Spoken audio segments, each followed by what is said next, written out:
સુરતમાં પોલીસ પર કોંગ્રેસ બાદ આમ આદમી પાર્ટીનો મોટો આક્ષેપ.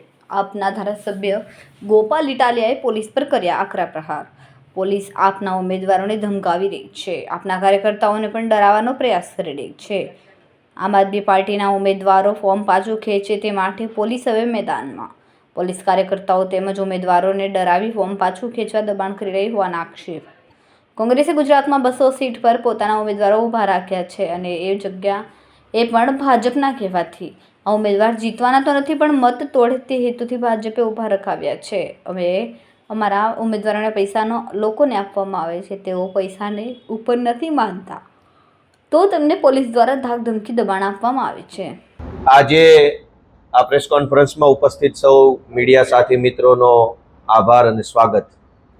ગઈકાલે સ્થાનિક સ્વરાજ્યની ચૂંટણીમાં ઉમેદવારી કરવાનો છેલ્લો દિવસ હતો અને મને કહેતા ખૂબ ખુશી થાય છે કે આમ આદમી પાર્ટી દ્વારા ગુજરાતના ઇતિહાસમાં પહેલી વખત બિન ભાજપી બિન કોંગ્રેસી પાર્ટી દ્વારા અંદાજે 6000 જેટલા ઉમેદવારો ઊભા કરવામાં આવ્યા છે.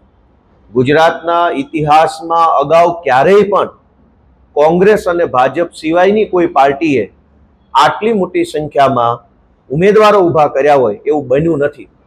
અમારા માટે આ ખૂબ જ ગર્વ લેવા જેવી બાબત છે કે અમે આટલું કામ કરી શક્યા છીએ, આટલા ઉમેદવારો ઊભા રાખી શક્યા છીએ, એ બહુ સારી બાબત છે. પણ અમે ઉમેદવારો ઊભા રાખ્યા એ બાબતથી ભાજપને બિલકુલ ગમ્યું નથી.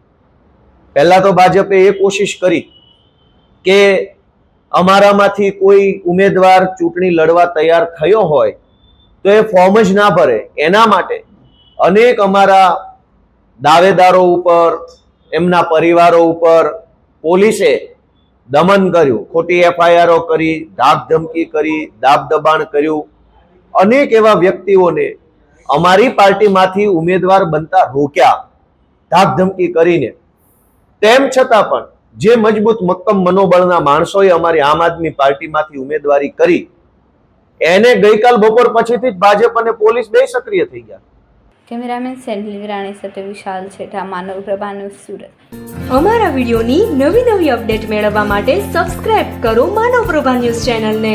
બેલ આઇકન ક્લિક કરો લેટેસ્ટ વિડીયો સૌથી પહેલા મેળવવા માટે.